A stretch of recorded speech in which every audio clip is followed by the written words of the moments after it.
کندهار کې د کوچني اختر څلورمه ورځ هم په بشپړ امنیت کې ولمانځل شوه. کندهار میلهوال له خپلو ټولو امنیتي مسؤلینو او ځواکونو مننه کوي چې دوی ته یې بشپړ امنیت تأمین کړي او خپلې میلې لمانځي. د اختریزو خوشحالیو لمانځلو په پار کندهار کې د کوچني اختر څلورمه ورځ هم په بشپړ امنیت کې ولمانځل شوه. د کندهار ولایت امنیه قومندانۍ ویاند مولوي اسدالله جمشید وایي د نیکمرغه کوچني اختر په پار یې خپلې امنیتي ګزمې او پیرې زیاتې کړي ترڅو ولسونه په بشپړ او ډاډمنه فضا کې خپل اختر ولمانځي.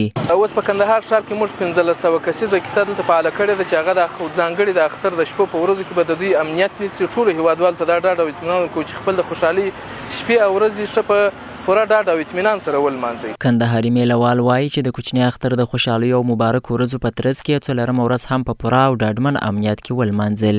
د اختر څلورمه دې ټولو شهریانو ته مبارک وي. زما نوم نثار احمد دی، کندهار ولایت د ښار اوسېدونکی یم. د دغسې امنیت خو ډېر د خوشحالۍ احساس کو.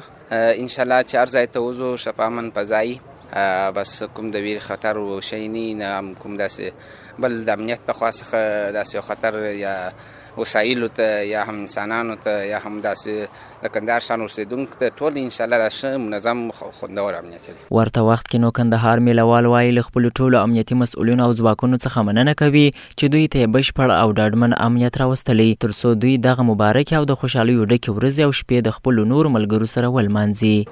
نوم یې عتیق الله دی، د روزګان ولایت د چاشنود ولسوالۍ څخه راغلي یو. دلته اوس د کندهار ښار ته په میله راوتلي یو. دغسې منظره ده الحمدلله. زموږ ډېر امن و، هیڅ مشکل نه و، ښه په خیره ورسېدو. دلې هم په کندهار په ښار کې هم د میلې ورځې ولمانځلې. اوس هم څلورمه ورځ ده الحمدلله، هیڅ مشکل هم نشته، بس ښه ورځ لمانځو. د دې څه بیخي ډېره مننه کوو، یو جهان مننه دی. امنیتي ځواکونو ډېر ښه امنیت راوستلو، هیڅ مشکل هم نشته. بیا د خاص کار د کندهار په ښار بس په امن کې ده انشاءالله، هیڅ مشکل نشته. دا د کندهار ښار خلک ټوله ګرځي او ښه میلې کوي. دا څلورمه ورځ هم موږ دا ښه په دغه میلې لمانځو. عین عمومي ته مونږ کس کړی دی، بیا هم نور په ښار کې ګرځېدلي یو. نو بیرته بیا د خیر د میلې شپې چې تېرې شولې، د رخصتۍ شپې بیرته ځو خپل ولایت خپل ولسوالۍ ته. دلته هیڅ مشکل نشته انشاءالله، بس ښه د امن فضا ده. دا په داسې حال کې ده چې مسؤلین هڅه کوي چې لا هم د خپلو ولسونو لپاره امنیتي ګزمې او پیرې زیاتې کړي او په دغه مبارکو شپو او ورځو کې د پیښو مخنیوی وکړي.